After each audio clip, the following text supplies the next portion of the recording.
Hi, darlings. Welcome to Love, Truth, and Beauty. And this is our third installment of my new video series called Conversations with Men. And I have with me today one of the most epic human beings I've ever met in person, bar none. I am not kidding you, Mr. Tony Bellizzi. And I met Tony through my partner, Christopher, who has known Tony for decades, since I believe Christopher might have been in junior high or high school. And they have worked together. They've been friends and colleagues and soul brothers for years and years and years. Welcome, Tony. I'm so happy that you're here with me today. And thank you. Thank you for giving us your time. My pleasure. I'm looking forward to this. So how are you doing? How are you doing? I'm doing great. Yeah. I'm doing great. Yeah. Yeah. My work is going good with the kids that I work with, and I feel, everything is good. I just finished a little book that I put together. My foundation is doing good. Life is good. Okay. So let's get down to it. Tony is the founder of this wonderful, wonderful, wonderful foundation called HopeForTheChildren.org. And what he does is that he puts together fabulous retreats, fabulous teachings, fabulous workshops and seminars. And he's all over the planet. Your work is all over the planet. And I'm just kind of like blown away by not only the longevity, but the breadth and the depth and the intensity of the work. Because as you know, this work, I mean, it's not for everybody, it's calling. So would you tell our viewers your story and how this all came about? Okay. I was a messed up kid. I was like, you know about the hikikomori in Japan, the young men that hide in their rooms and don't talk to anybody? Yes. I think if I would have been in Japan, that would have been me. I was just really socially isolated, really bad self-esteem, really lost. I didn't do anything criminal, but I was just on that bad track. And then had some kind of spiritual awakening experience at the end of high school. And I just said, where the heck was this when I needed it? And so I've been on a mission ever since to provide like these enlightening, eye-opening, heart experiences for kids, middle school, high school kids. And one of the experiences that a door opened up, I was at this huge conference in Cleveland, and I met a priest who was there, was brought by somebody else. He was from Ghana in Africa. And he said, I like the way you work with kids. You really must come to my country. Wow. So, yeah, I took him up. I found out later on that he had said that to nearly everybody, the 300 people at the convention. He wanted everybody to come to Ghana and help him out. But I went, and it opened my eyes to a part of the world and about life that I knew nothing about. Yes. I had an opportunity to make a difference there, and that was what led me to create my foundation. Wow. Wow. And along the way, I want to go back to high school before we get into the whole foundation. You were talking about you had this spiritual awakening. What was that experience? It was called the Christian Awakening. It was a 4-day retreat. Okay. Turns out they separated the guys and the girls for it. So it was a group of guys. And it was a real open environment, very, very loving, very accepting, very, very cool. It was something like, wow, this is life. People are just flowing here, Nice. And whatever blockages I had within me of just believing I wasn't worthy of a connection to the divine, fell away. Wow. And I began to my heart began to open up. My soul was thriving, and I was on a mission. I was like, whoa, I would like to open up the door for this for a lot of other people. So I've been doing that for 45, almost 50 years. And that is a beautiful thing. That's a beautiful thing. So in Ghana, what was your experience there? Like, what what stood out the most for you that was a heart spark, an inspiration to move further and go deeper? Yeah, good question. One thing was definitely that these people in really remote Ghana, I'm talking like they swore that I was the first white man they'd ever seen in most of these remote northern Ghana villages. But they'd heard of America. They had this image of this perfect place. And they would ask me, do you have any problems?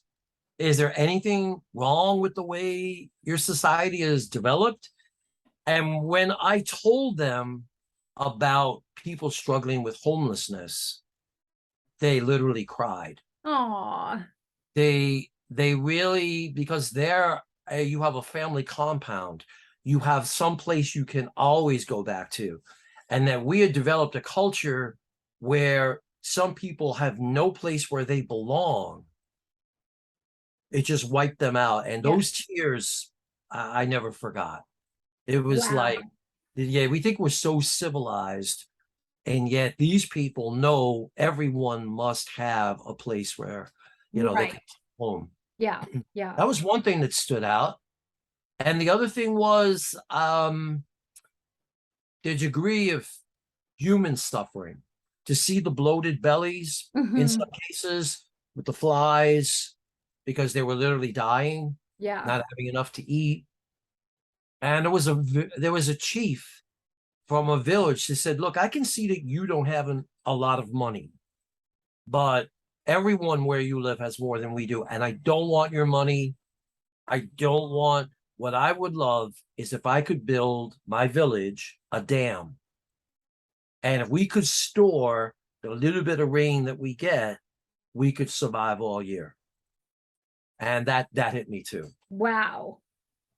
Wow. Yeah. So I learned how do you make a difference. Throwing money around doesn't work. You have to know somebody on the ground. You have to be able to trust somebody on the ground. Right. Exactly. Exactly. I know that's been a sort of challenge in the work that I've done over the years is, can I really trust this person? Like, are you really who you are? And, what's the cost? What's the cost to me? What's the cost to what it is that I'm endeavoring to do? So how do you go about that? Like, when you decided, like, did you just decide I'm going to create a foundation, or was it incremental? That's a good question. I came back and I wanted to get this guy, this chief, I want to get him his dam built. And I started hitting up people I knew, like, if you got a few dollars, can you help me out with this? Found out that most people, they're glad to help, but they also want a tax deduction. Yes. So that led me to Yes. create a formal entity, Okay. a 501c3 charity. Okay. So that's how that happened. As far as all the other projects, if you throw it out to the creator, into the universe, you say, like, I'm here and I'm willing to take the resources I get from the work I'm lucky to do, plus maybe align with other people that also want to contribute. Let me know where we can go and what we can do and how we can help. I love So it. one thing leads to another. Yeah, yeah. So you actually you were very clear, because that's what I feel from you, is this clarity of intent, and to activate all of the souls, the collaborators of what it is that you're intending to join up with you. And the universe provides. I love it. God provides. Yeah. Definitely. That's And awesome. there's always been enough, even during COVID. Yeah. During COVID, when most of my events stopped. I mean, I can tell you today, it was March 13th. On March 12th, I had 2 programs, parents at night, kids during the day. And then the 13th, nothing for months and months and months. So that's the main source of the funding of my charity. Right. But somehow I just trusted. I said, somehow, some way it's going to work. And Yeah. somehow it was enough for what we needed to do that year. Wow. Beautiful. Beautiful. Well, tell me about, okay, so that's the foundation aspect. We'll get back to it.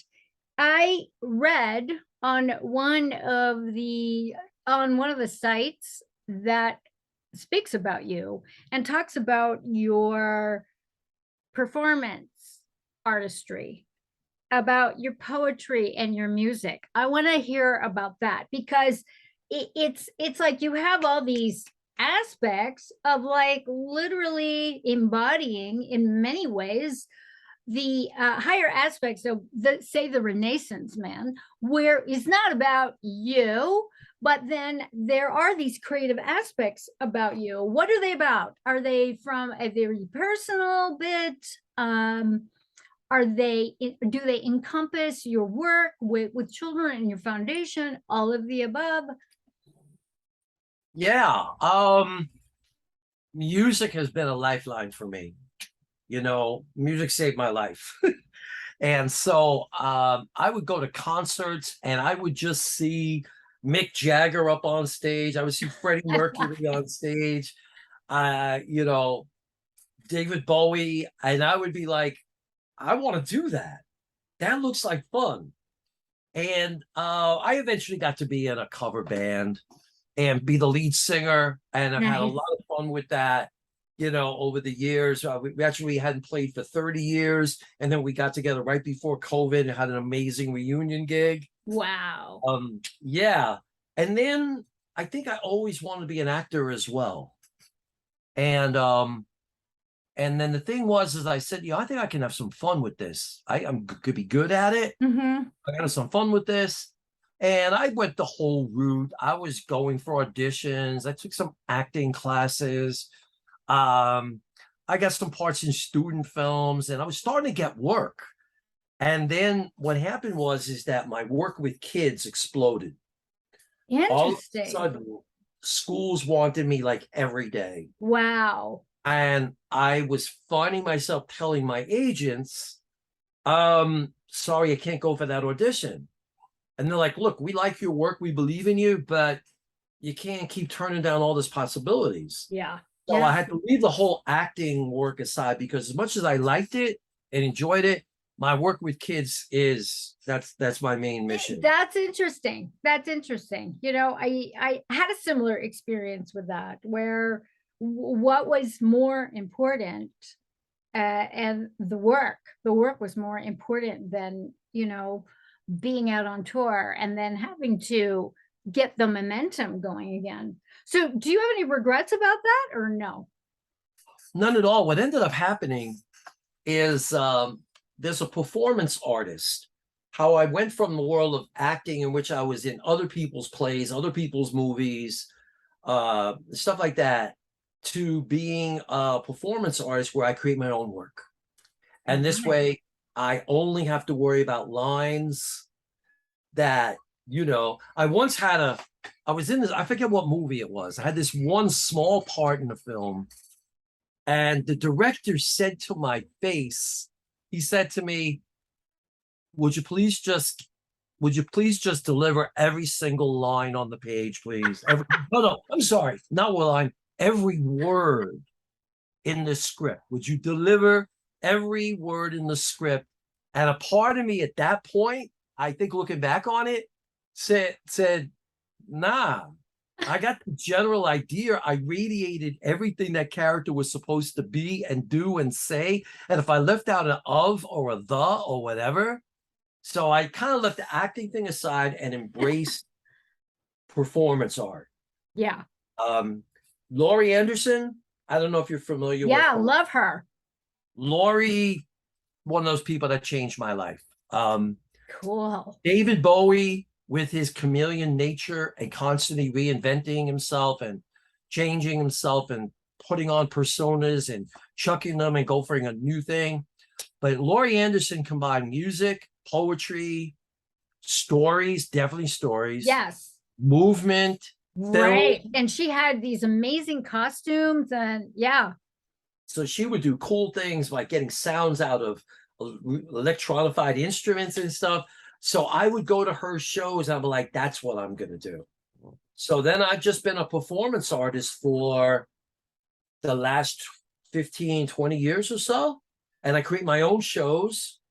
And sometimes I bring in other people to collaborate with. And sometimes, but I mix it all up. I have a short attention span. Makes me very effective. Makes me very effective with middle school children. Yes. You know, That's but awesome. I'll do a poem, then I'll jump to a dramatic monologue, then I'll put in a movement piece, then I'll have a story, then I'll do a comedic monologue, and then just have like a little miniature film, and then a whole photography thing, and then move back to Wow. another poem. So I keep it popping. So very multimedia. Yes, yes. Okay. And again, I attribute the whole thing to my short attention span. As much as I love dance, Advantage. I love it. yeah, as much as I love dance, a whole night of just dance or just poetry, I just don't have the attention Yeah. span. Yeah. So, Wow. And so do you do this with the kids as well?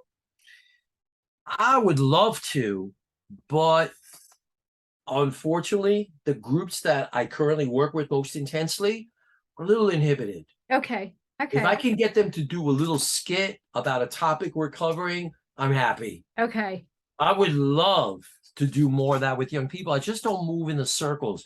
Right now, at this point in my work with kids, I kind of work with the kids most other people don't want to. Okay. Yeah, let's talk about that. Let's talk about your work with the kids. And you said it's from middle school through high school that you work with Yeah, predominantly? with some young adults that come and help me out as volunteers. Okay. Okay. Yeah. So what would you say is probably the biggest challenge? Well, actually, let me put it this way. What is their biggest wounding? The biggest what? Wounding. Wounding. Yeah. It's the fact that they've been spoiled on one level while not being given the keys to the deepest level of life. Oh, okay. Tell me more about this, the spoiling aspect of it. Is it like having been indulged too much? Yeah, they're made soft, and these devices Yes. definitely They encourage. are, yeah, I agree. Yeah, these devices reinforce like everything comes to me. Yes. Okay. It all comes to me. I don't have to do anything. I swish, I swish, I scroll, I put a few things in, it all comes to me. So parents are caught up in providing the material, and yet they don't talk to their kids. Yeah. No, it's so true. It's so true. I know that when I was raising my stepkids in the 80s, we didn't have television. We didn't have those fucking devices. I mean, I can't even, we did things. We had experiences. We had activities. We made meals together. I invited them to like create menus for, one of my stepsons was vegan and he wouldn't touch. So, did that pan touch any meat? Because I'm not having it. So, we would do all these things together. And now I see kids where the babysitter is the iPad or the iPhone, a smartphone, or the computer. And it's criminal as far as I'm concerned. Sorry, you parents out there. I know it's not easy, but I agree. And Yeah, is so that there's inner resources. I mean, it's if you look at, when I talk with kids, I talk about like the life is the 3-lane highway. The 3-lane highway, the slow lane is when you're just kind of sleepwalking through life, distracted. Right. The middle lane is you're just kind of caught up in your own little mind, your own little life, your own self. And then the fast lane is when you're spiritually plugged in and you see the bigger picture and you're living to love and you're making those connections with people and within yourself. And that's when you're moving. Yeah. And so these devices, unfortunately, make it real easy to stay living in life on a very distracted, superficial level. Yes. Yeah. No, I agree. And it's part of people talk about the sort of quote unquote conspiracy of transhumanism, AI taking over. I don't think it's that far-fetched. I mean, in particular, I had the experience the other day where I was thinking in my head about a gift for me and Chris's granddaughter. You know, they just moved. So I was thinking about this gift, and it was this beautiful kind of mermaid kind of thing, because she likes mermaids. And I'll be darned if I turned on the computer to answer a bunch of emails, because that's what I had set time. And it was amazing. It's like all of a sudden, here are all these mermaid things appearing in my feed. I didn't even say anything. I was just in proximity. Oh yeah. Oh yeah. I was in proximity of the computer and of the phone. I hadn't touched any of it, and I turned it on, and all this mermaid merchandise from Amazon, from Etsy, from eBay, like across the board, all the shopping mermaid stuff, merchandise showed up on my feed. You know, I believe that because I just got back from Iowa.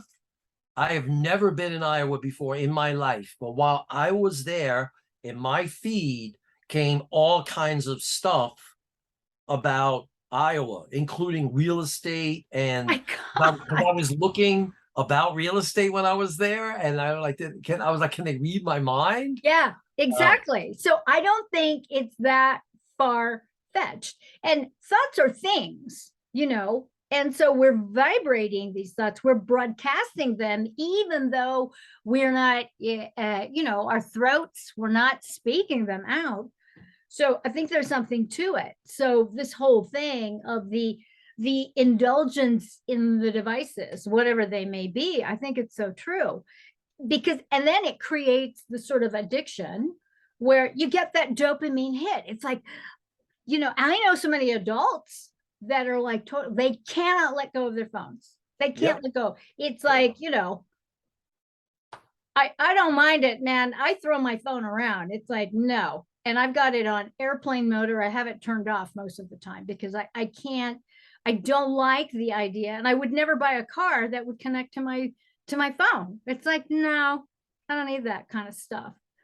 You know, so it does create the sort of dopamine rush, and it's kind of an addiction. And you know, and it gives us a sort of sense of purpose, belonging, quote unquote. Yeah. Now, is it hard for the kids to just kind of extricate themselves from that? Like when you're teaching, when you're doing retreats? You know, it's funny. I've been struggling with this very much recently in two different ways. Directly relates to what you just asked me. In one case, I just had a creativity retreat. Took the kids away to a beautiful place, farmhouse in the country, amazing food, great recreational opportunities. Everything about the place feels like a home. It's not an institution. Feels great. Brought hundreds of dollars worth of supplies to create artistically. I had a movie film director come. I had a photography expert come. I did some acting workshops. We had all these opportunities, and there were some kids within it that just did a minimal, made one painting in 3 days. Oh my God. It was just because they were kind of feeling guilty that they weren't carrying on with what the theme was or what they were there for. Couldn't step away from these, couldn't step away. And it was very sad to see. And then I have the other thing that makes me related to what you're talking to is this dilemma. A young man who's like maybe 21 who helps me with the kids, had been a kid in our group, one of the groups, and then helps me. I've been struggling with depression. And I'm going through I'm not a therapist, but I'm trying to work through whatever I know, questions to help him explore, talking till like midnight at night for like a couple of weeks. And finally it came out. He's got more apps. He's into anime. Oh my God. And manga. Yeah. And they've all got apps to rope you in with little deals and special contests. Oh my God. And you get sucked in, your attention, your energy gets hijacked. And this is a creative kid who's finding he can't create anything. No, he can't, because he's turned into a spectator, a gobbler of useless information, and he's just a receptacle instead of a transmitter and a creator. Exactly. So, wow. I mean, the advice I gave to him, I mean, they know that no matter what you're addicted to, a 30-day fast from it is like required for you to really shake something. Yes. And so I said to him, you know, so a lot of people get locked in. That's what they got to do. Yeah. Some people wean themselves off. But yes, it's rough as long as there's an unconscious addiction to these that maybe they're not even aware of. But no, they're not aware of it, because they're sort of they're mesmerized by what I call in my work the outer screen of reality. It's this has got their attention. When I teach retreats, when I teach classes, I have a bin. Everybody puts their technology in the bin. It's the black bin. It's the black box. There's none of it. You'll get it back when we have a lunch break. You'll get it back after the session is over, but you're not allowed, you know, and I make them sign an agreement for it, because it is really distracting to, especially when you are doing what you're doing to up level and to inspire. And then all of a sudden, boom, here's a notification, you know, and it's obnoxious. It is obnoxious. And I have had that going on with Christopher, where, you know, here we're having a conversation. Here's a notification, and boom, he's gone. He's checked out already. And I don't like that. So I have to make a boundary about that. Like, no. Or if it happens enough time, I just walk away. And I mean, sometimes you have to do that because they're not going to know. They don't realize that the oblivion that these devices create is something else. And I'm not down on technology. I think technology is wonderful, but I think you have to be mindful about it. You use it with great intention, great purpose. And the rest of the time, you know, put it down far, far away, turn it off, put it in airplane mode, you know, that kind of thing. Yeah. I mean, I'm honest with you, this last retreat that we had last month, I came away, I mean, I had a couple of moments where I was like, can we even do this anymore? Oh, man. Because it's not appropriate to be telling, it's abusive to them and to you to have to like put away. Now, we were more lenient because it was a creativity retreat. Sure. The kids were using their phones to make movies. Yeah. Some of them were using their phones to take photographs. Yeah. And you can make movies on airplane mode. I make videos every time I do my videos off of my iPhone. I've got it on airplane mode, and I record it, take it out of airplane mode, upload it onto the YouTube. Thank you for that heads up. I don't think we've ever done that before. Yeah, you can do it. Put it in airplane mode and the video still happens. You know, when we do our personal growth and spiritual growth retreat weekends, we're more strict with the phone. We're like, it will not come out. Not during presentations, not during discussions, not during activity, not during meals. Yeah. This one we were looser with, and looking back, I don't think I would do it that way again. Yeah. Yeah. Hey, you know what's happened though? Yeah. When groups know that you're going to collect the phones, or you work with adults, with kids. I work with kids too. You know what they do? What? They bring 2 phones.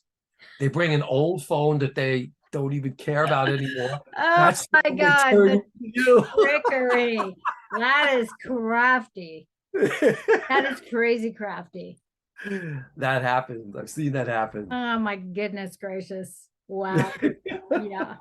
Well, what do you think the kids are longing for?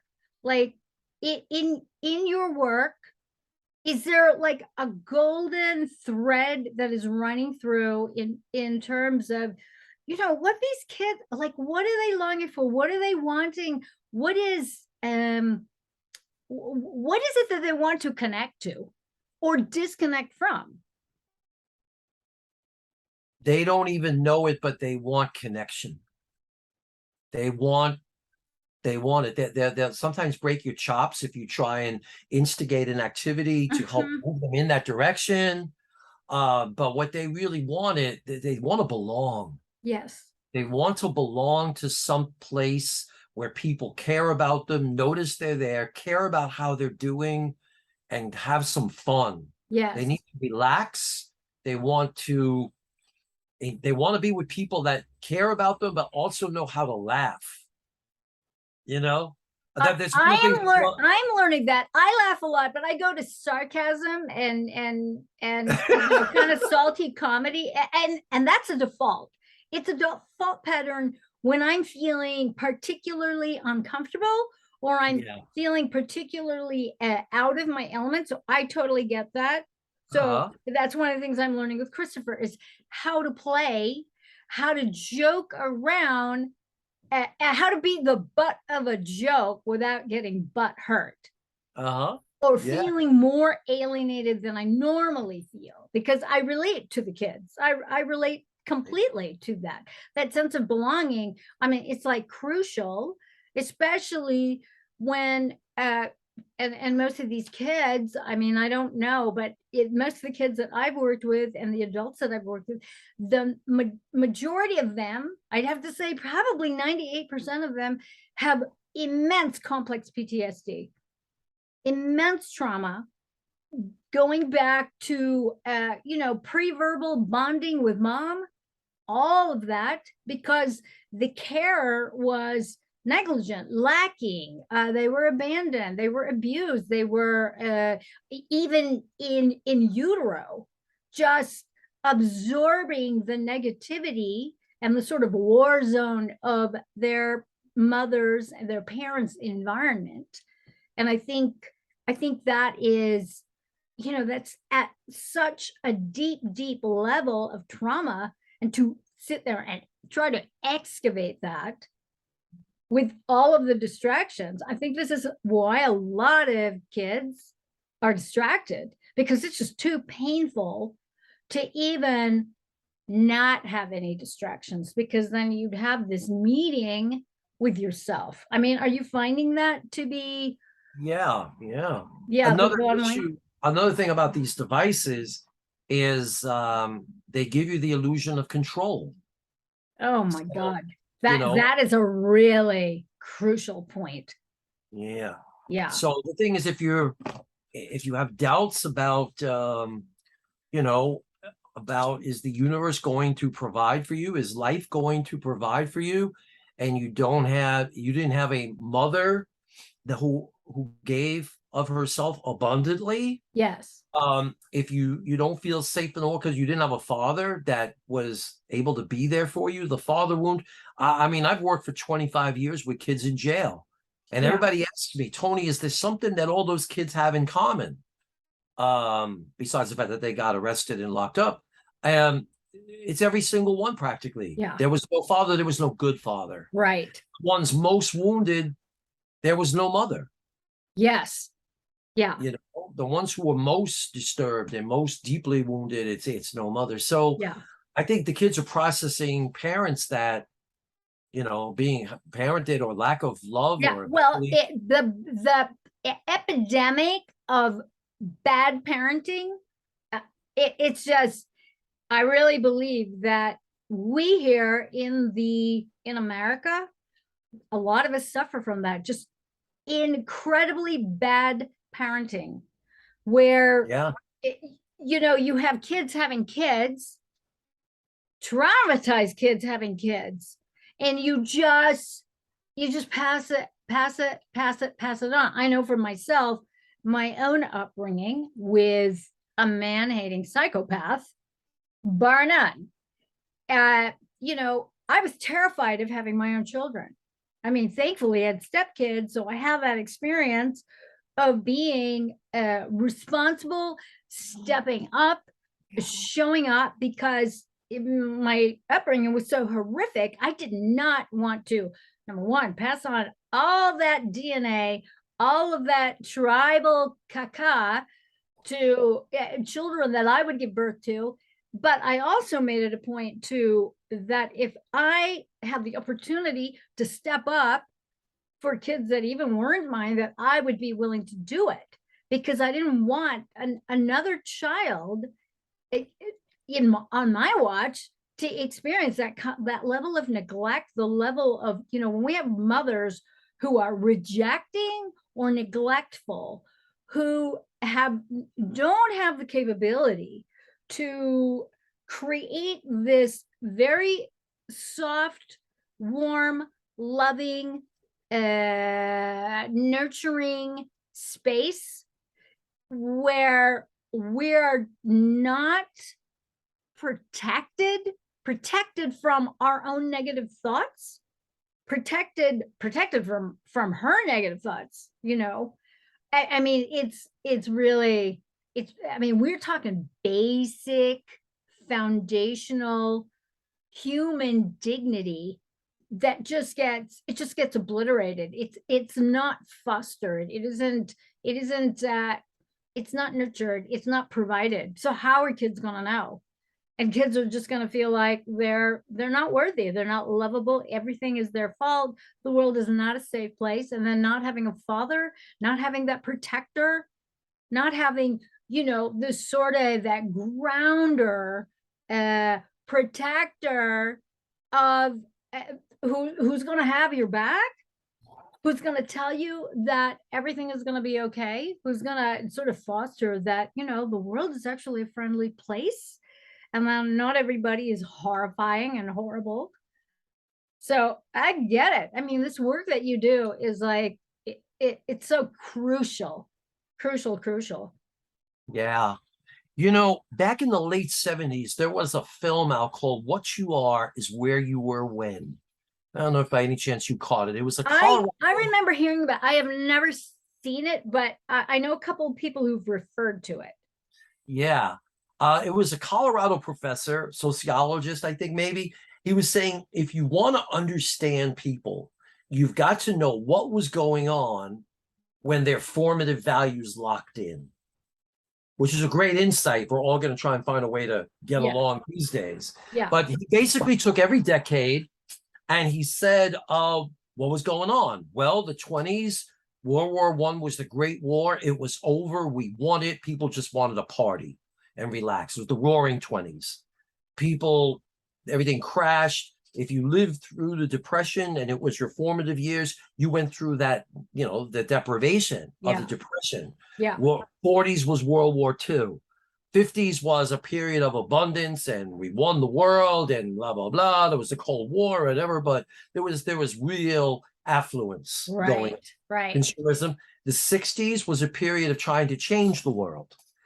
And then what he says is that in the 70s, a lot of that efforts to change didn't work out. No, it did not. And I watched that shit. So he called you. We watched it. Yeah. And in the 70s, he called. Now, this is a movie made at the end of the 70s. He calls the 70s the me decade. Ooh. Because he said, I can't change out there, so I'll take care of me. Thank you very much. Yeah.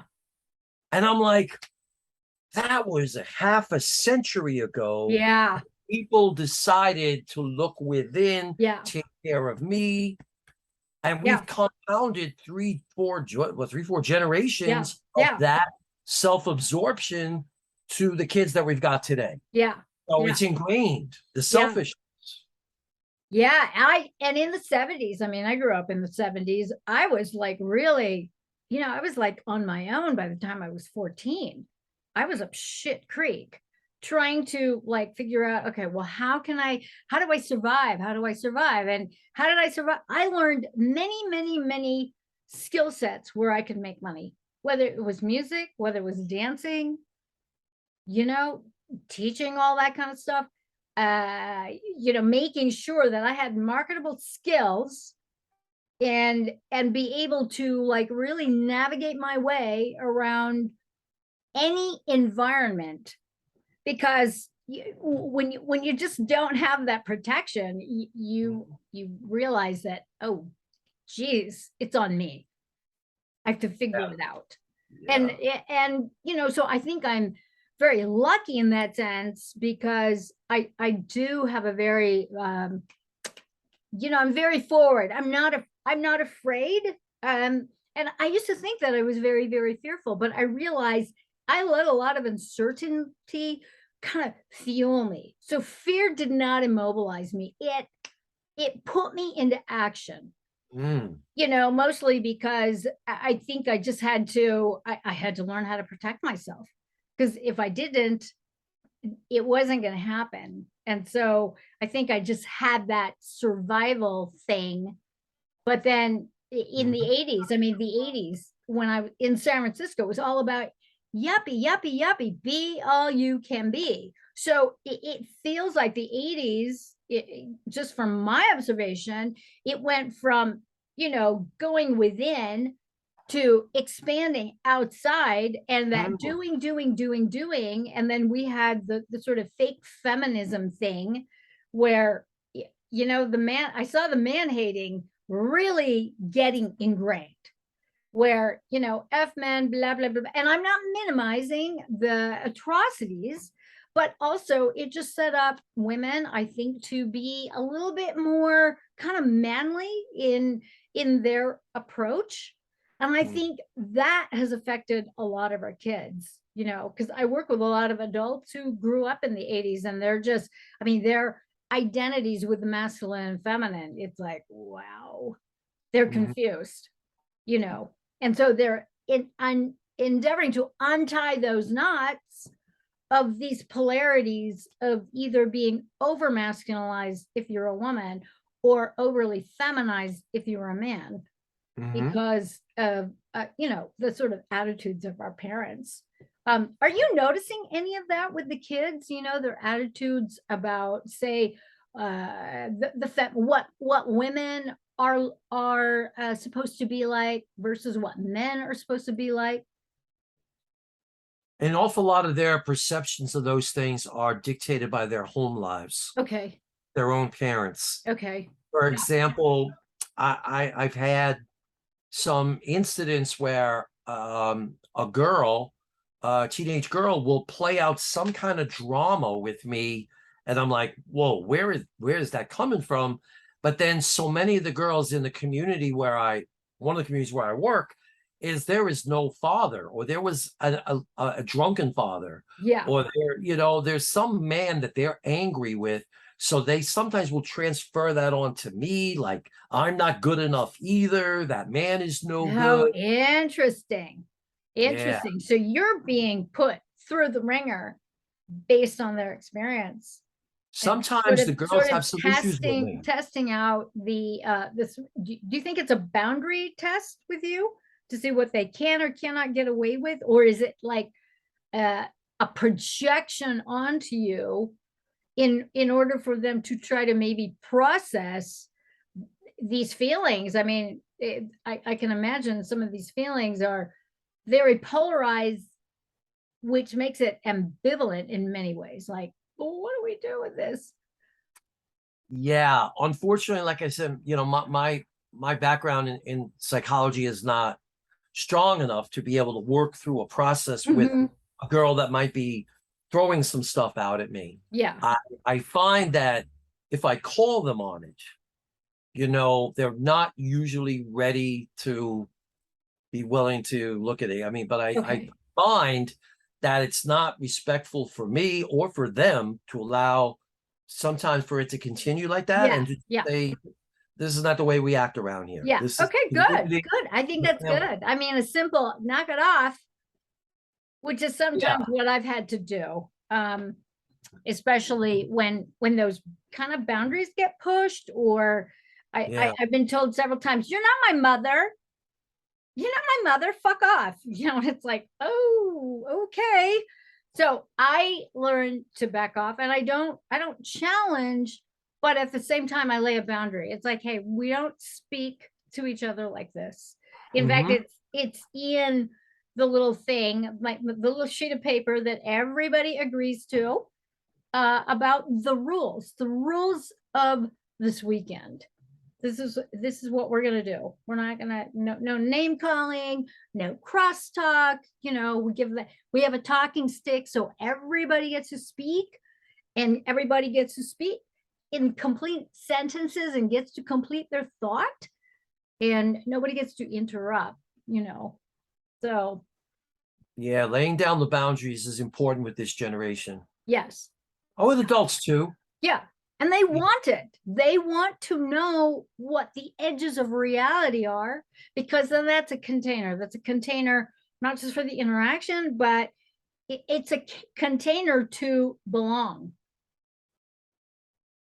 And it feels, I mean, it would feel better for me knowing what the boundaries are. I know for me, I still do. I have super intense social anxiety.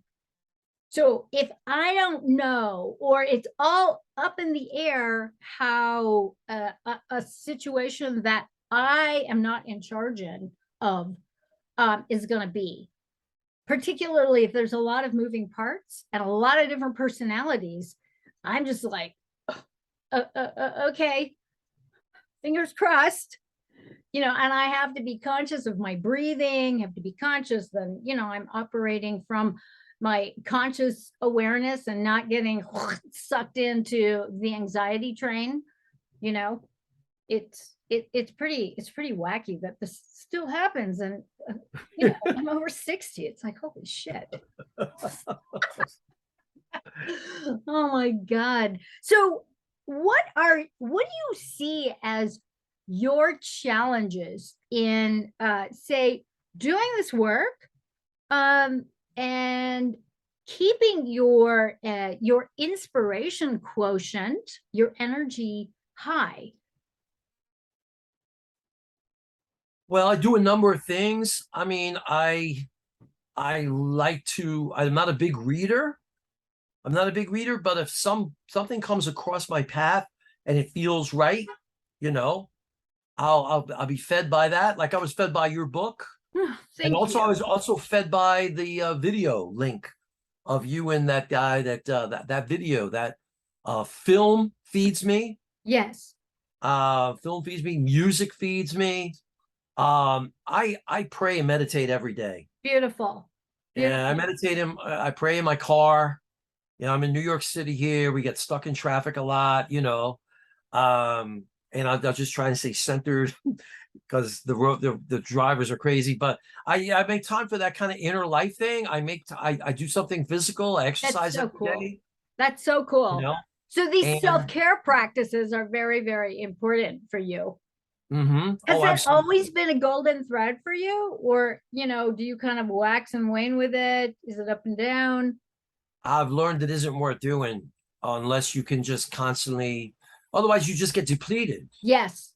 You just get depleted and there's nothing for anybody. Yes. You're just bitter and angry and frustrated. Yeah. I mean, you know, when you work with teenagers like this, it's all fluid. You have to just constantly just flow. Yes. With whatever is next. You have no idea what's coming next. Yeah. You know, this past Friday, this past Friday we took the kids to Splish Splash. It's a water park. But the Friday before, I mean, I got one girl, you know, who had come to our group in a long time, 15 years old. She's pregnant. She needs to talk. She needs resources. Another kid was suicidal and she needed to talk and she needed resources or whatever. Yeah. And then there's this, you know, other person that just was struggling with depression and discovering why. So that's all in one night. Yeah. So if it's a lot. Yeah. So if I'm not, and you're nothing compared to the kind of work you do, but I don't even know what I would do. It's very similar. I assure you, it's very, very similar. And to be able to hold the space, because really, I'm finding that one of the most important offerings that we can gift these kids and our survivors is the opportunity to speak at will, to ventilate feelings and express without interruption, without feeling, without fixing, without inserting an opinion unless I'm asked, unless there is this sort of exchange. But otherwise, that whole thing of being able to speak, because I think a lot of these kids just, they don't have anybody to talk to. They can't really talk to their peers. Yes. You know, Yes. and then if there's a deep sense of guilt or shame or you know, a dissociation, you know, being able to receive the opportunity, and here's the timing, and making yourself, allowing yourself to be available. It's a gift. Yeah. And when you're doing it in that space of like the divine connection, there's always a gift for you as well. Yes, absolutely. Realization, a reaffirmation, a sense of a flow, energizing. There's always yes, one of those things. It's not just I'm doing for them. yes, It's like, yes. there's a gift for you as well. It's a fulfillment. I find the work very fulfilling. Do I find it draining at times? I do at times, but I have to be honest, because I've been like really tuning into this, that when I hit those points, it's usually because I've been neglectful in my own care, and I have been overriding my own sensitivities in my own personal spheres and relationships, and just being sort of ignorant, if you will, of what it is that I need to do to take care of myself. And you know, one of those things is also the ventilation process. You know, I had a supervision group for almost 30 years, and it's dissolved because most of the folks have retired. So now I'm just kind of like, so I'm looking for a new supervision group, and those are very few and far between. And so, you know, and my friends don't really have the capacity to like really hear me out on a lot of things that are like going on. So that is important.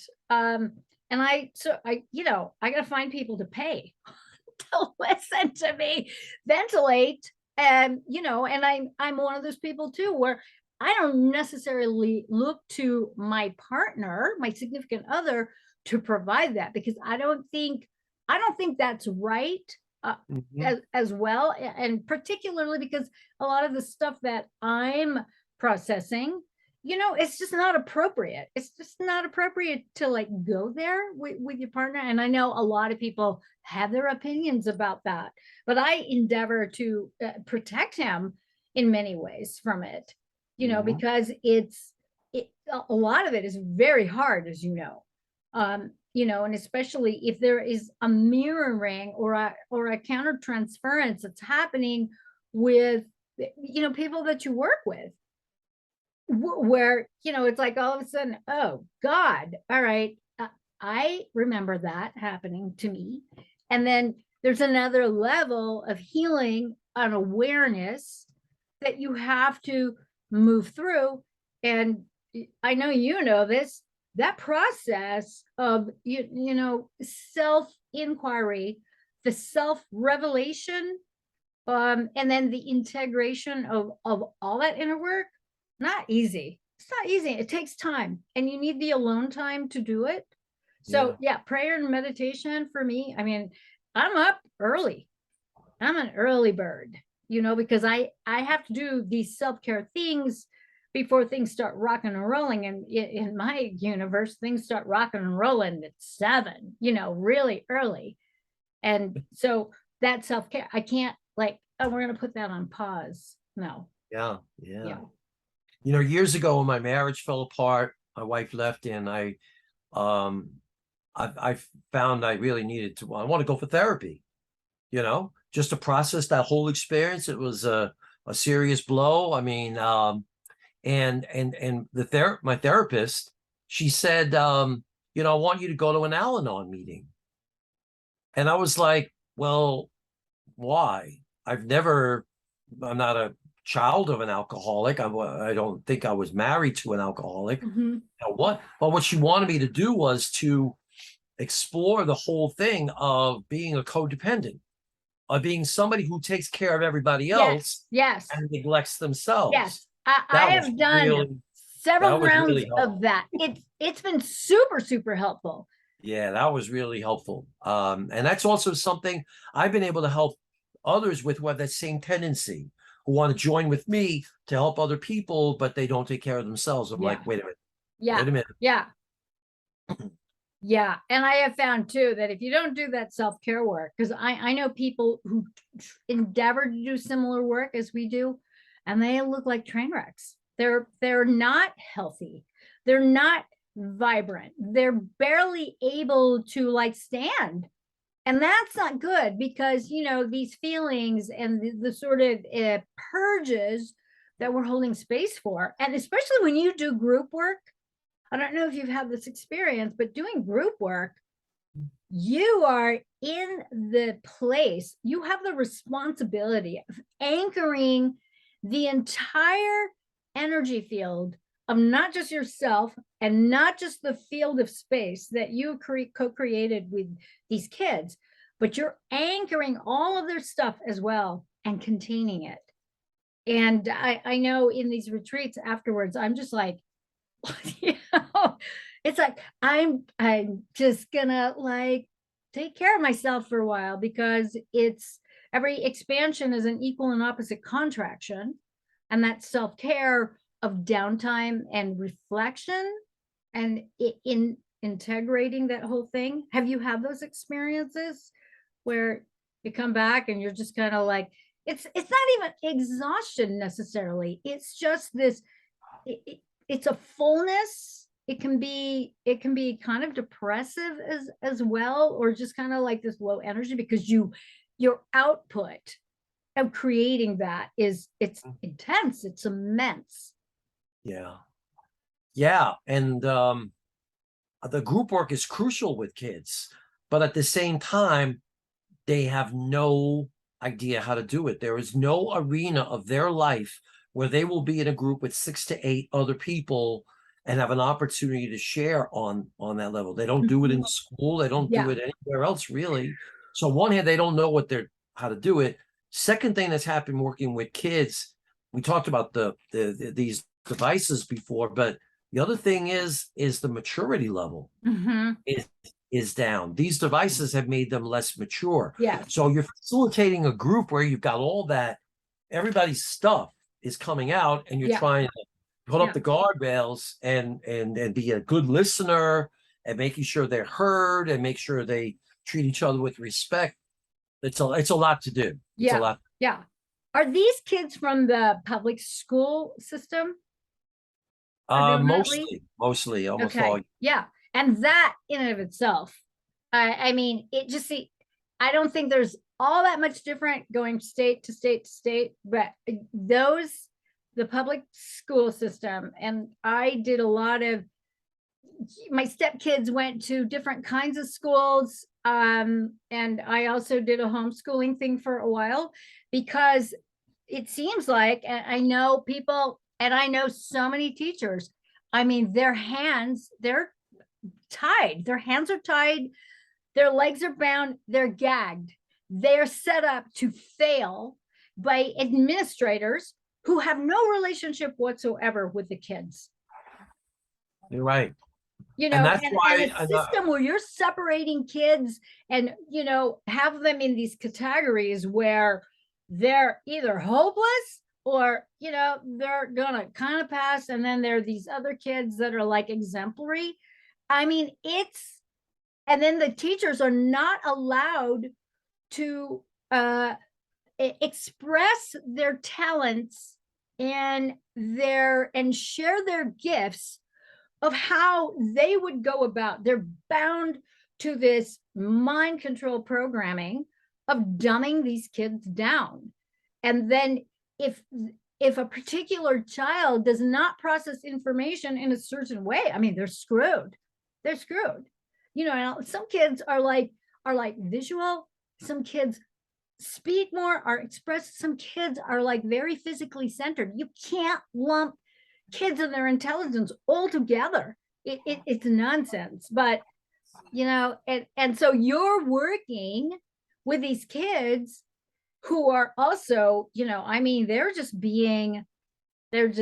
yeah, they're not being supported by the school systems at all. So you come in, they're coming to you, and they've got all these things chucked off against them between, their tribal, their family system and the public school system. So Yeah. I don't look at them as victims, and I don't encourage them, but they to be honest about their struggle and the feelings that go with it. I try and give them the outlook for that. But being a teacher is so hard today. I know so really many good hard. people have gotten out of it. Yeah. Between being forced to teach to the tests, Yes. coming down, as you put it, Yeah. the idiot administrators, and the fourth and maybe biggest ingredient and problem they run into is the parents. Yeah. The parents are either not participating, right, but there's so much strife that the kid just they use the school as a babysitter, basically, for whatever shit show is going on at home. I mean, it's frightening. Some of the stuff that I've witnessed where I'm just like. But you know what's really exciting? When you meet a kid that is making use of the internet. Yes. To learn. Yes. A kid who's curious about life and wants to know and wants to learn and wants to put together this synthesis. Yes. That is their own and the journey that they've gone on. And I meet those kids too. Yeah. And that's fabulous, because they're like, they're getting it. And they're also so many of the kids that are kind of rising and they're tech savvy. It's like they are born into this era of technology and they're wired for it. Like, they're just prepared. They were born to do this stuff, and it's so fascinating. It's like zip, zip, zip, and they get it.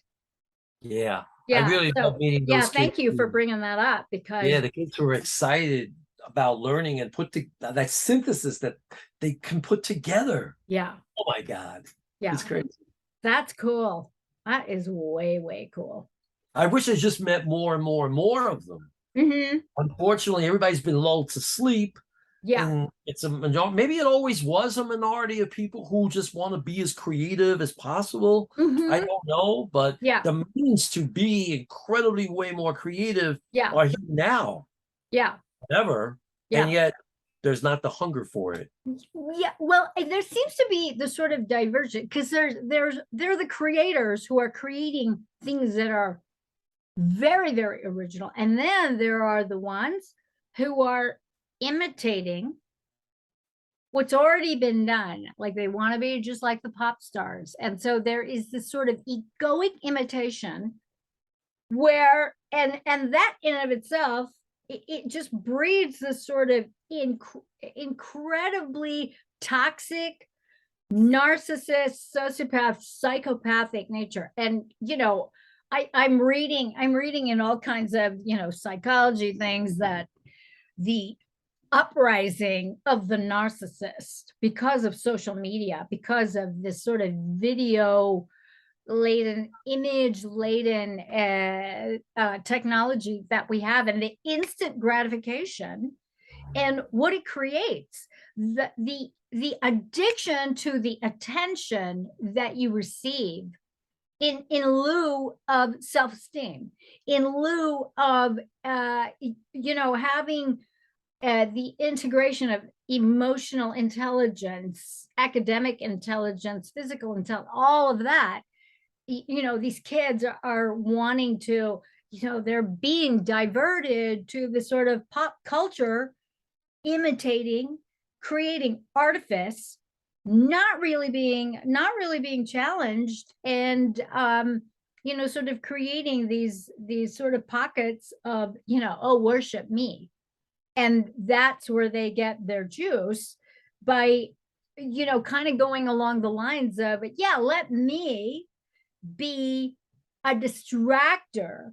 Let me be the hijacker of your attention so you can put your own creativity into my pocket, rather than doing your own thing. And, you know, I've worked with kids where they say, really, I've got something to offer. Like, you know, when I say, you know, we're all here to move formless into form in our own particular way that's unique to us, kids are blown out when they hear that. And they need to be reminded. Adults need to be reminded, you know, that we all have something to share in our own unique way. Doesn't mean you have to like do videos or whatever, but it's there. And, you know, so I feel like the importance of the work that you do is really crucial to really reconnecting the kids with their imagination, with their hearts, right, opening that possibility, right. you know. And I can imagine the satisfaction that happens when you have a group and it starts to spark. Yeah. I mean, you know, the delight is, yeah. Can I tell you one of the coolest experiences I ever had of that? I used to teach 8th grade, and the last period of the day was religion class. Okay. But I would always throw up a poster with an inspirational saying by some poet or something, beautiful, you know, nature scene and some inspirational quote every week, every afternoon. And I threw one up and I said, so what do you kids think of this? So the ideas started coming. I said, I'm going to write these down. I started writing down all the things the kids were saying. I had a class of, this is a while ago, 45 kids. Holy moly. A class of 45 kids. I filled up the front blackboard. I filled up the side blackboard. I filled up the back blackboard. I had one of the kids, I said, one of the kids, make sure you're writing this down. Okay. And one of the kids wrote it down for everybody, came back to the front, erased the front, filled it up. The dismissal bell rang and nobody moved. Not one kid. It's time to go home. 45 8th graders, none of them got up out of their chair, and we just kept going. Wow. Finally, about 20 minutes after the school day officially ended, the energy, they just got one idea, it fed another kid's idea. Another hand went up. Oh, this, and it just got pop, pop, pop, pop, pop, pop. That is amazing. And then when it kind of died down, I had never had experienced anything like that. And I just said to these kids, I said, what do you guys think happened here? And a girl who rarely spoke threw up her hand and said, a very wise person just died, and we received everything that they had learned. And the rest of the class just kind of went, yeah, wow, packed up their stuff and went home. It never happened again. But that synergy of like how one mind and all these different brains are working together. Right. It was something. I've had other experiences, but not. Wow. That's Isn't that cool? Amazing story. I love it. And if I run into those kids 30 years later, they remember that day, as I always will too. And the impact of that. And rest assured, that story has been shared again and again and again. You know? Yeah. That's cool. That's cool. Yeah, it was. Wow. Wow.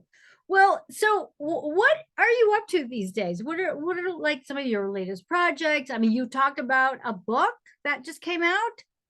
Tell us. Well, my foundation is 25 years old. Okay. So I decided to put together a collection of some of the really cool moments I've had in my travels around the world and with kids. And I invited several people like Chris, who came with me on different adventures. Right. He showed me some of the photos from Nicaragua. Those are delightful. So a couple of his photos are in the book. Nice. Yeah. But, you know, I just want to put together that little booklet kind of like as a souvenir, 25 year souvenir booklet. And that was fun to put together. And my biggest project now, getting ready for a big launch. Launching a whole national and global movement, a new political party, and a presidential run. Oh, what's the political party? It's called the Civilization of Love. Sweet. Yeah. So the Wow. premise behind it is we all try, most of us strive to live our lives by a code of love, which is not a warm, mushy feeling, Right. but tangibly working for the good of someone else as much as you would for yourself. We strive to live that way. And yet we never insist that our leaders and the people who run our collective lives, or as you put it in your book, the powers that want to be. The powers that want to be. Okay. That we never say to these people, hey, we want you to do our business or collective business by the same code. Okay. Yeah. Yeah. And that's the premise of this, that we've Beautiful. grown so apart. The polarization is so great that if we don't say yes to this, it's really too frayed. Nice. So that's my thing. I'm trying to find a way to balance the work that I do and do that with all the intensity it will need for it to work. Yeah.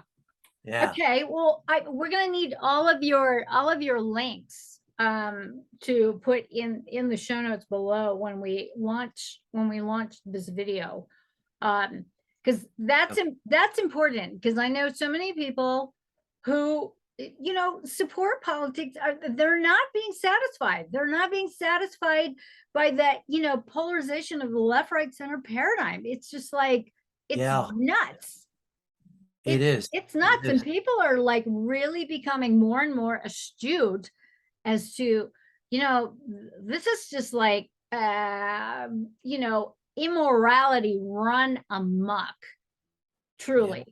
So it sounds like what you're proposing is it's on a completely different level. It's on the frequency of love. Yeah. Which is a high vibe.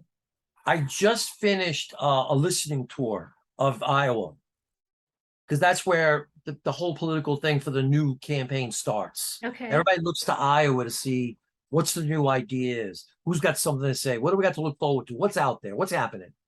So I just did this listening tour. I covered the whole state, bars, restaurants, parks, churches, schools, libraries. I went everywhere. And people really are, if you ask them what's the biggest thing bothering them about America, what do we need most? It is, we got to come together. We got to cut this crap. Yeah. And it was very heartening to hear them say that. All kinds of people. Yeah. Yeah. Are saying the same thing. They're fed up with it. They don't believe that these people on either side have the capacity to turn this around, to stop the warfare that they've engaged in. Yeah. And not only thought that a new party was a good idea, more often than not told me it's necessary. Yeah. So it was very heartening. Really nice people, by the way. That's so cool. Yeah, that two-party system is not. Yeah, we need another voice, and we need to just return government to citizen servants. Yes. Other than career. Well, and that's what it was meant for. It was meant to be that. Yeah. They work for we the people. We don't work for them. Yeah. So I don't have any links or anything ready yet. I've been busy intensely preparing myself regarding the issues, because I got to present myself as somebody, knows what they're talking about. Not just we all just get along. Keep us posted, and we'll have you on again, because I'm just so intrigued. I voted once for Ross Perot. I mean, how the fuck long was that? That was like eons ago. Well, he ran twice, 92 and 96. Yeah, so it had to be 92. I mean, I was like, what, 30, 33 then? Yeah. I just had turned 35 and I ran for president. That's right. 92. That's right. You're actually on the roster. I remember that. I was an independent writing candidate. I only got 268 votes, but hey, you know what? You got voted for. You made the list. I love it. Yeah. So I I'm looking forward to this. I feel inspired to do it. It's actually kind of crazy, yeah. it's maybe extremely crazy, but having read your book, it was an affirmation of like, Aw. message that needs to get out there Yeah. Good and for to you. be acted on and to be acted on. And that's the thing. It is taking action on regarding your values. Yeah. I mean, that's kind of and it takes courage. It takes courage to act on your values, because most people want to like, they want to be under the wire. I mean, I can relate to that, because, when you start irritating some of the powers that want to be, or irritating the matrix, you get in the crosshairs of some very naughty people. So for me, I think part of the transformation that I've had to go through is to be in that embodiment of the law of allowing, which basically says that everybody has the right to exist, whether I like them or not, whether I agree with them or not. They have the right to exist and be different from me, just like I have the right to exist and be myself. Everybody else gets to be different, including the satanic cabal, the powers that want to be, all the other, quote unquote evildoers. I might not like them, but that's it. And it's like, once I've been able to like really embody it and not push up against it and make it wrong, things have like really shifted for me, where there's more magic in the making and arriving without much efforting, because I'm just letting people be. And Yeah. so being able to, like, say, utilize our devices with great intention as a tool that helps you put forth what it is your message. Social media is the same thing. So I don't poo-poo it anymore, but if I get dissed, that's one thing. But, to be able to utilize it. So, and it's nice that we're on the Facebook together, because that's a good thing, because most people that I'm connected to on Facebook just have a lot to share and a lot to offer in terms of, the upliftment and creating a win-win for humanity. Right. Right. And so that's important. And that's one of the things that I admire about what you have been up to. And it's not some like fly by night kind of thing. I mean, when you've been at this for decades, like you have, like I have, it's like, it's a calling, and Yeah. so good on you. Good Yeah. on you. I love what you just said about the whole thing of, because when I started this, there was a lot more rage in me. There was a lot more anger and maybe Yeah, push I back against understand. these people that have, that benefit from this polarization. Yeah. Whether it's the idiots that have the little soapboxes on cable TV or whatever. There was this rage, and as I've begun to both research / meditate on it, whatever, read, it's still, we don't have to hand everything over to them, but the way we go about presenting this alternative, Yes. it's different. You're fighting for something good, not up against somebody. Yeah, not pushing up against the bad. Yeah, And that's a very fine line. It was a very slippery slope that I navigated, like with my old YouTube channel. Like it took getting gutted and wiped out completely to allow me to realize, oh, I actually created this reality by outing and focusing in on the ain't it awful. Even though I was doing really, really good work, that was not the focus. It was like, and what about this? And it was just like, that kind of attitude. And you put that kind of attitude out, guess what? The universe goes, what about this? And it's like, so I laugh about this. It's been 7 years since the gutting, and it's like, wow, that is a crucial, like, sort of level of self-awareness, that radical honesty, like you just shared, that you had this intense rage. Me as well. You know, it's like, I was just like, every opportunity going, fuck you, to the shit stems. And then what happened? The shit stems told me to fuck off, basically. And that's what happened. So the focus in on what it is that we want to create, rather than focusing in on what we hate. I mean, that is the answer right there. So, you know, I like that. I like that upliftment.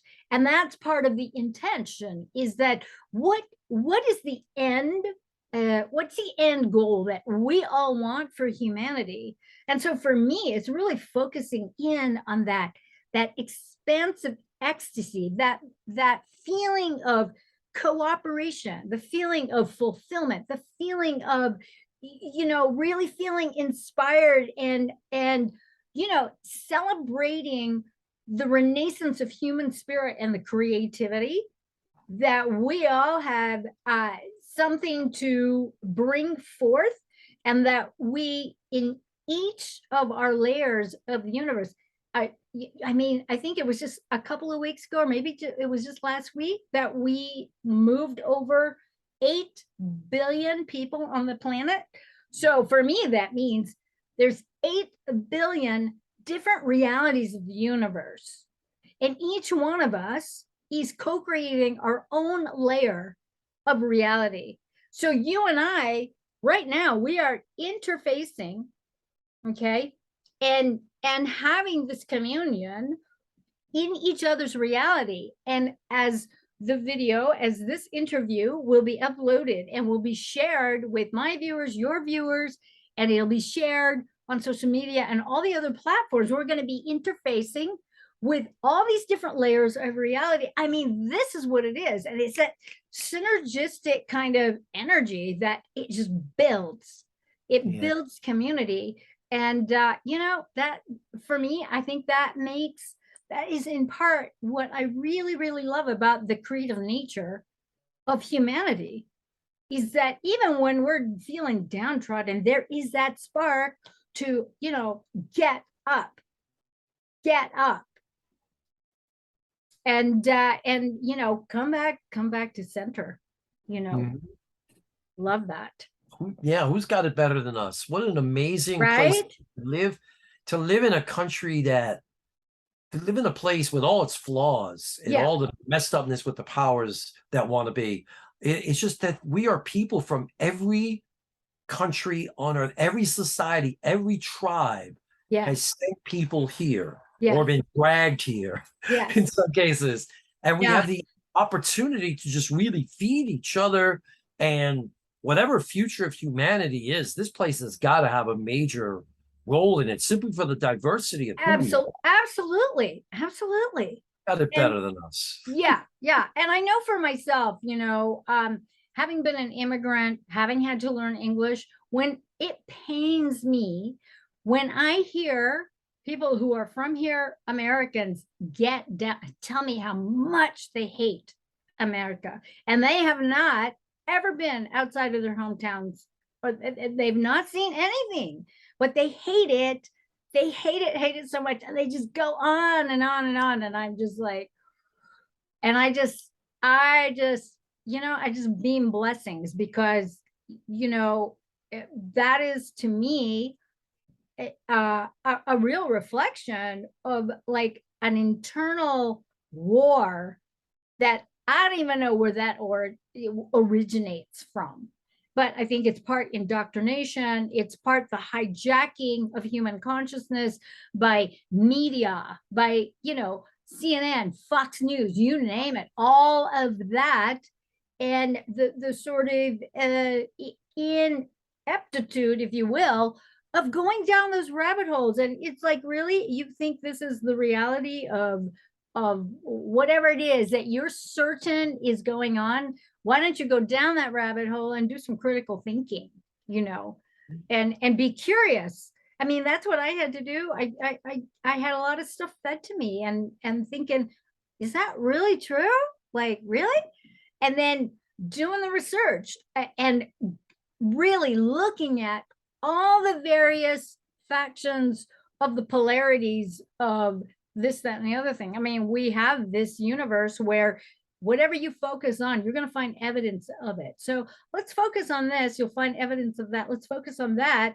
And then bringing all of it together and then discerning what feels, what's the truth? What's the truth of the situation? Most people don't want to go there, you know. They don't want to go there. They don't want to have to think about it. They want their information fed to them. And I think that's where all that hate comes from, is that it's this prefab information, no wanting to do your own thing, just having it force fed, you know. I've done enough work with people, and I'm sure you have too, to know that I think we can just provide ways for people to share their stories, who they are, we would find that we all have way more in common. And then these differences, which are not going to be whitewashed, they're not going to disappear. Yeah. It's going to be different once we rediscover our common humanity. Love it. And you know how to do that. Yeah. I know how to do that. Yeah. You know, and that's what's needed right now. Yeah. To go for the win-win. Yeah. Go for the win-win. So we've been at it now for an hour and a half. How's your energy? Do you want to keep going? Do you want to? I have a feeling you and I could probably go for 4 Yeah, we can go. Let's talk about. I mean, we could also wrap it up and then do another one sometime in the near future if you'd like. Yeah, Whatever you think is best. We can do that. We can do that. I want to know, you know, because as a writer, and even just seeing, like, I'm like, oh my God, he's written all this stuff. Like, where does that come from? Where does the inspiration come from as a writer? I mean, is it in? Well, obviously, it's intentional.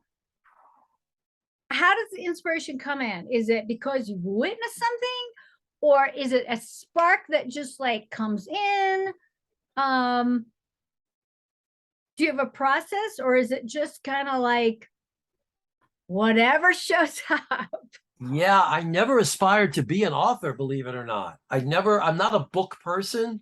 You know, I'm more visual. You know, I learn by watching. Don't have me reading instructions. I'll never figure out how to put something together. But every book has had a motivation. So my first book was just a summary of the basic program I do with kids. Okay. So that one was easy to write because it was just kind of like, okay, what do I say? And what's the flow? And so that was easy to do. A lot of times there's a motivation. There's a reason. Okay. You know, wanting, for example, the most recent one, wanting to take the anniversary, the 25th anniversary, as a way to help people be inspired for the goodness that they're helping me and joining with me in doing. I wrote a book for the kids in jail, you know, boys who had not been fathered. Wow. And my intention was to put in their hands something that they, that somebody would be talking with them about what it means to be a real man versus a man of the jungle. Wow, cool. So introducing the whole spiritual journey as something for a real man, as opposed to this fake tough guy act that we play on the street and other arenas. Yeah. So that was a motivation. Every book it writes itself.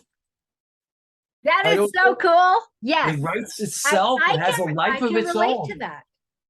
You know, there were so many parts in your book where I was like, what zone was she in when she pulled this up? Because you have certain books, certain chapters, like a paragraph where you're like 5, 6 deep spiritual insights and truths. Boom, boom, boom, boom. Yeah. Like, you don't even pause. It's like one right after another. Like, that must have been some zone she was in when she put that. And that is, it's the zone. So I can relate to that, where the book kind of writes itself, you know, because the majority, a lot of that book was written after hours and collated. Some of the material was like collated, like my assistant, she collated transcripts of like talks And she said, and she would just mark them. She goes, this, and she organized them in a way like I was just like, I never said that. And she goes, oh, please. And she would like show me the video or give me the audio. She goes, you damn well did. You absolutely did say that. And so, and she was very funny because I would say, I did not say that. And she's French, so fermez la bouche. She just shut your mouth. You did say it. Don't deny it. It's quoted. And so thank you for that reflection, because that is it. It's like you get out of the way and it just goes. And likewise, when you're speaking, it's the same process. Yes. You're in that zone where stuff is pouring out of you, and they come up to you afterwards and they're like, I can't believe you said that. I was like, I said that? I know. No. I don't remember. It's like, I don't remember that. I don't remember You that. could be inspired in that speaking zone as well. Yes. Or, Yeah. and it's pouring through. You make yourself a vessel, an instrument. Exactly. Boom. Exactly. Boring. It's the coolest thing ever. I love it so much. And I appreciate you, Tony. I love you. I adore you. I think, and Christopher has been, before we met, and we met face to face quite recently. Tony came to visit us, and Chris, on and on and on about Tony, on and on and on and on and on. And I'm like going, okay, yeah. And so when he said you were coming, I'm like going, oh my God, it's happening. And we were like instant, like soul family. That's what you feel to me. Like you're part of my soul family. And, we're just gabbing, yakking. It was 24 hours or maybe less than 24 hours of just straight yakking, and just the amazing, the synergy, the frequency, the heart connection, soul connect, heart, mind, body, soul coordination. I mean, it is just the best thing ever. So we'll have so the website for your nonprofit, and you have a website also, and all of your books. Yeah, put those up. I found your author page on Amazon. I'm like, how do I not know this? This is like a crime. So anyways, I'm now educated. So we'll have all those links for the show notes for the upload on the YouTube. And I thank you so much. I thank you so much, Tony, for thank you, and everything, who you are, what you do, where you've been, where you're going, just all of it. And working with the kids. Bless you. Thank you. Well, I thank you, and I feel the same way about you too. So thank you, sweetheart. Hey, this was fun. Let's do it again. Lots and lots of fun. And so we'll have you on again. And so kids, that's it for this show. So until we meet again, here's to love, truth, and beauty. Mwah. Take care. Love you. Love you. Give my love to Chris too. Yes, of course.